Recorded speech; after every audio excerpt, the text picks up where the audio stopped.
The New York Knicks are on a 5-game win streak ever since trading for OG Anunoby, and they look like they've gone from one of the more mediocre, lower-tier playoff teams in the Eastern Conference to potentially one of the top teams in the conference and maybe even a contender. I don't know about that, but we'll talk about it. Hello everybody, welcome to Awesome Rusty Bucket. Subscribe to the channel if you have not already and drop a like on this video. It only takes 1 second. It makes a massive difference in how the video performs in the YouTube algorithm, so it is much appreciated. I do want to say something real quick at the top here. Me and Rudy are working on the new main channel video, and after a lot of the work that we got done last night, I'm very confident this one's going to be good, so just want to be sure that you guys are there and ready when it comes out. Be on the lookout. I'll definitely keep you updated. With that said, we're going to be talking about the Knicks today. We're going to be talking about the Sacramento Kings versus Detroit Pistons game. We're going to be talking about Ja Morant and his unfortunate season-ending injury, and we're going to talk about Kawhi Leonard signing an extension with the Clippers and just a little bit of Clippers talk in general. First things first, with the New York Knicks, as I mentioned, 5-game win streak. Not necessarily the most impressive competition in the world over this streak. However, they have looked very good. And a lot of this is pretty specifically because of the OG Anunoby trade. I had a lot of mixed feelings about that deal, more so on the Knicks end of things, because while OG is a good player and someone who I have always been pretty high on in my Death of the Power Forward / Shooting Guards video, OG was one of the players that I listed as like basically the future of the shooting guard position. Like the archetype of player that he is really what's built for that position in the future. Basically a shooting guard who's really more of a wing. And I don't even know, OG might actually be playing small forward for the Knicks at this point. I'm not 100% sure. I think that would be the natural thing. The point being, OG is a player I'm a big fan of, and I knew that they were getting a good player with him, but RJ is also solid, a weirder fit, and definitely overall a worse player to a degree, but you were also giving up Emmanuel Quickley, who was your sixth man, and I think underutilized in New York, and just overall a much more important piece of the puzzle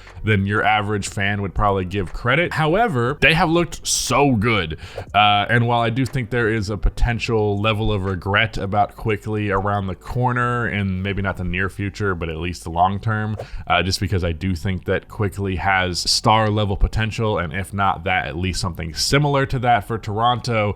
But I don't know that you'll be feeling like this trade is a mistake given how good they have been.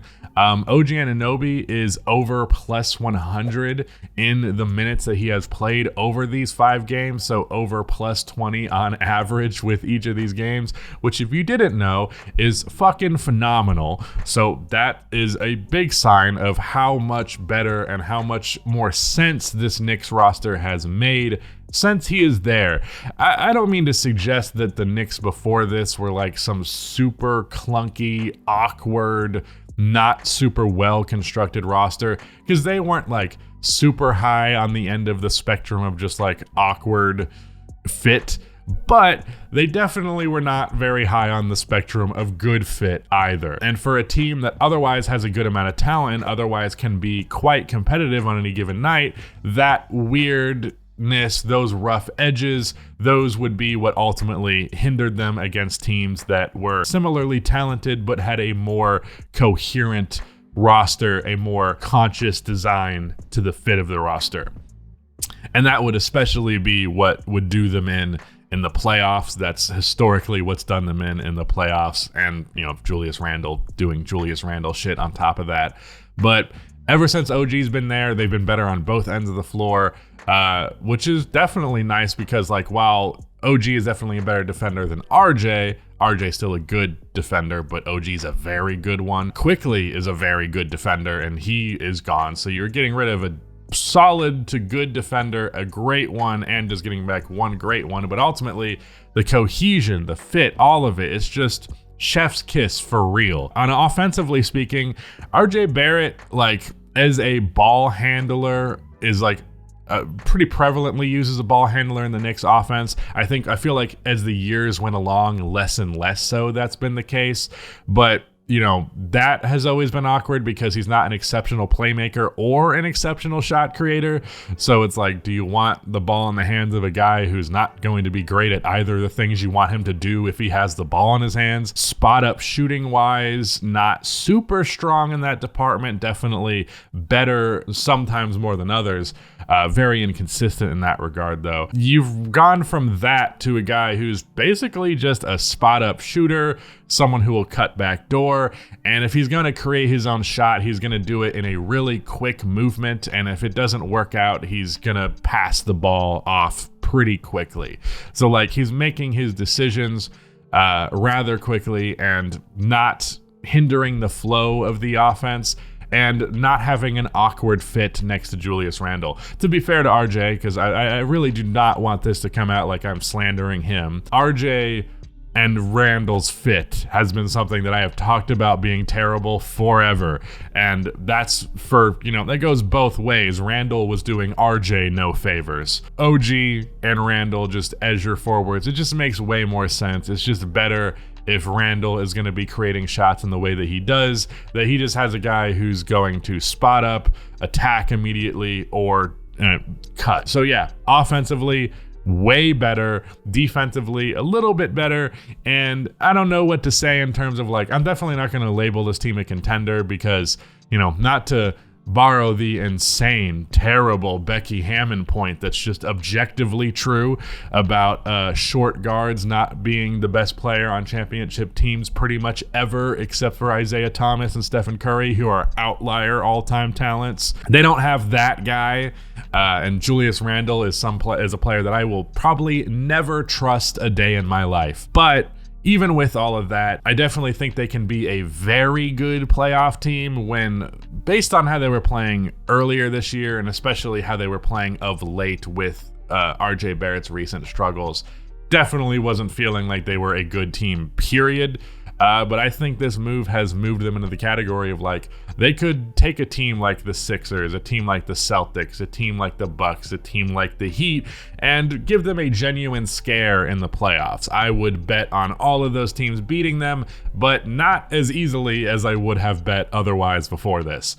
So that's progress. I don't know necessarily what you do to turn this roster into a contender tier team, but at the very least, you're getting a very good playoff team for the New York Knicks, which, if we're putting this into the overall historical context of the last 25 years, that is positive by comparison to what you're normally getting. So if I was a Knicks fan, thank God I'm not, but if I was, I'd be pretty excited about all this. I say thank God I'm not like it's fucking peaches and cream to be a Chicago Bulls fan, but whatever. Also, I do want to add one more thing about the Knicks here, just before I move on. Isaiah Hartenstein is pretty freaking good. Mitchell Robinson was having the best year of his career, both as a defender and a rebounder. And that was really one of the few bright spots for the Knicks, who were having an otherwise very mid-season. But he got hurt, and Isaiah Hartenstein stepped into the starting lineup, and his consistency and really, really solid decision making on both ends of the floor, especially offensively speaking, I can't just emphasize enough, with OG in there, with Isaiah in there, the ball is getting to the right spot more often than not and much faster than it ever did. And it's just, everything just makes so much more sense. I know I keep saying that, but that's really the ultimate takeaway that I get when I watch this team play.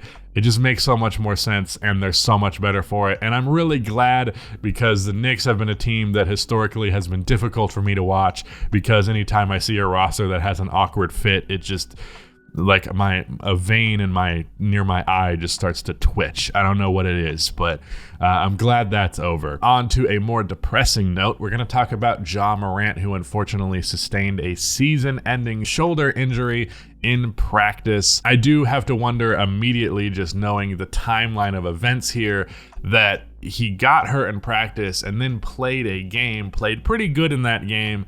Then I think there was a brief report and him wearing a shoulder sling about something regarding his shoulder, and then just bam, he's out for the year.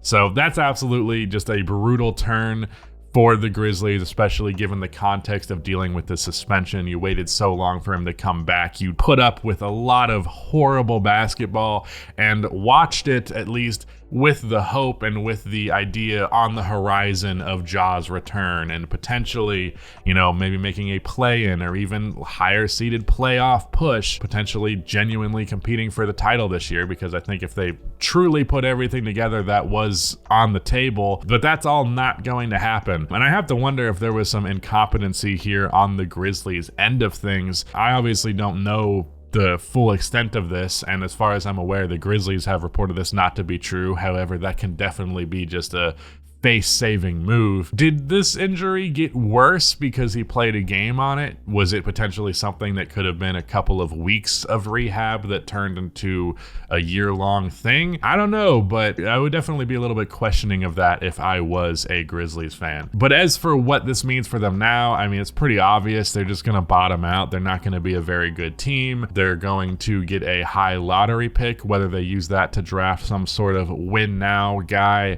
I wouldn't use it to draft a prospect. I will tell you that much. I think the waiting on prospects to figure their shit out stage of this Grizzlies team is one that they should be done with. Obviously, you've got time, but that doesn't mean you should waste a couple of years developing players. I think you either get someone who you're confident can win now, or you just trade that pick for a player that can win you games now. Whatever that looks like, who knows? How high they end up in the lottery, who knows? Potentially they'd be towards the top to potentially be in the tier of like actually getting a star level young player. Not that there's a lot of those available in this year's draft as far as I'm aware. From what I understand, if you're shopping for a role player and you're in the mid to late lottery, this is the right draft for you. But whatever that move looks like, that's probably the next step. And this could ultimately end up being more positive than not. Not to suggest that the Grizzlies roster around Ja and Jaren and Bane has been like not all that talented, because it's a mixed bag, I would say, and there's definitely guys who are good. But I think you could use this as an opportunity to bulk up the roster to make it really, really solid, and one that come 2025 can compete for the title, not have to deal with a Ja suspension to open the year, and hopefully managed to dodge some injuries, because that's been a pretty brutal area for this team thus far. Nothing really to do but cry about it. That's your cue. There it is. All right. You're overselling it. Moving on to the Sacramento Kings Detroit Pistons game. The reason I wanted to talk about this is probably my favorite aspect of this sport in general is like trash talk and pettiness. Pettiness is one of my favorite human emotions. And I mean, not in real life, in actual practical situations. It's a nightmare in that context and just immature and useless. But if we're just talking about fucking basketball, then be as petty as you want. It's awesome. And last time the Detroit Pistons played the Sacramento Kings, Jalen Duren, who, as you well know, if you've been around here, I'm a huge fan of Jalen Duren. I love Jalen Duren. He's my favorite player on the Pistons by far. Not that there's a lot of competition for players on the Pistons that I like, but he's definitely my favorite. But he was asked in a post-game interview, is it difficult, or like what's it like guarding Domantas Sabonis, something along those lines. And he said it's not hard, like at all, which is a bold thing for a rookie center to say about an all-star player. You know, Sabonis is a player that a lot of people claim to be overrated and kind of dunk on, but he is an all-star level big and one of the better offensive players, offensive bigs at least, in the entire NBA. Well, anyways, I guess Sabonis took it personally because he had 37, 10, and 13 on 75% shooting in this game and just absolutely bitched everybody in front of him. Now, what's interesting about this is this was, I believe, the Pistons' first game without Cade Cunningham this year. This is a team that is a basketball team, so you'd hope that they could look like not a complete disaster. And in fact, they actually looked really good in the first quarter of this game. They scored 45 points, but they were terrible for the rest of the game. Nobody knows how to just completely crumble like the Detroit Pistons this year. I'm honestly feeling like Cade obviously is going to be out for about a week or so.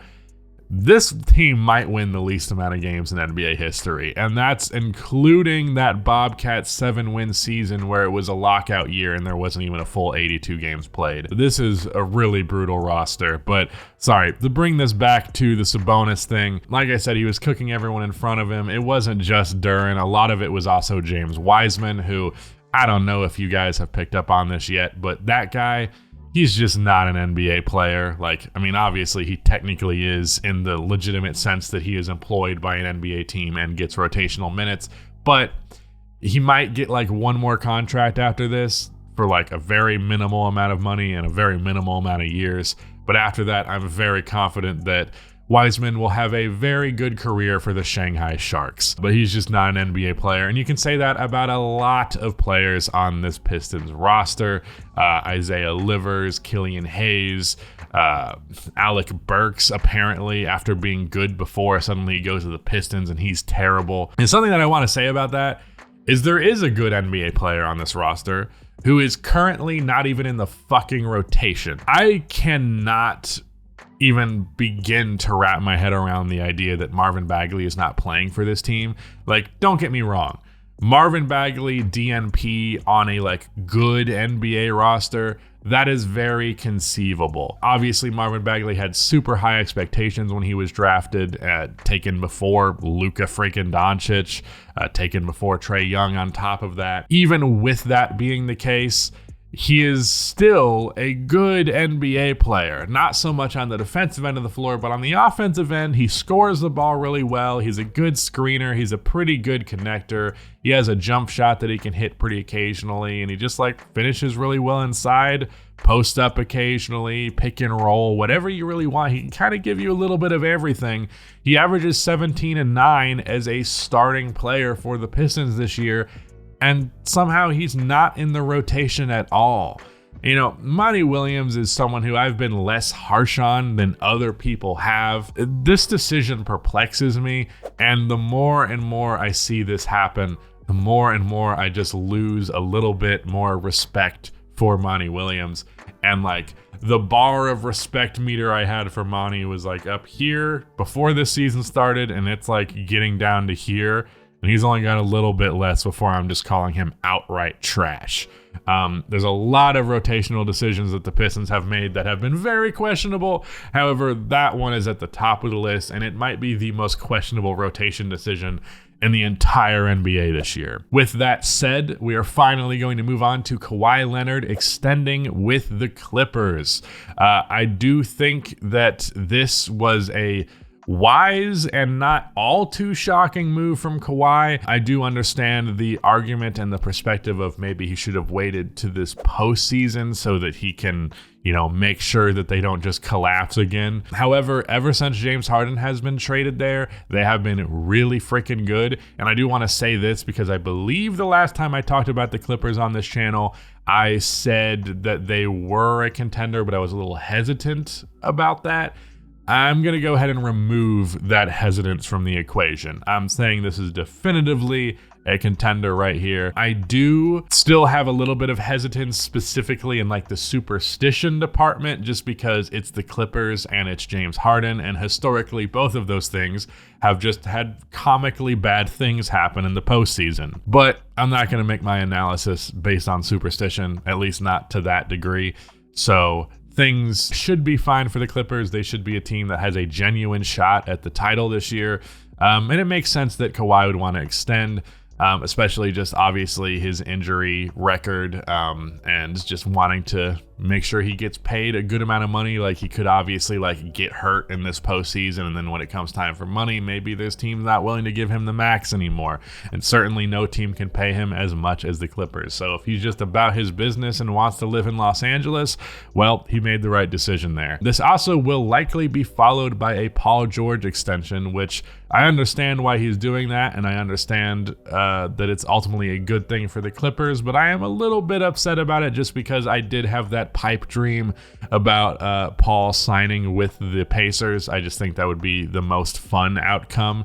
It's not necessarily the best basketball decision for him, but At least just for me, Paul George's Pacers are one of the first teams that I ever loved that wasn't a Chicago Bulls team.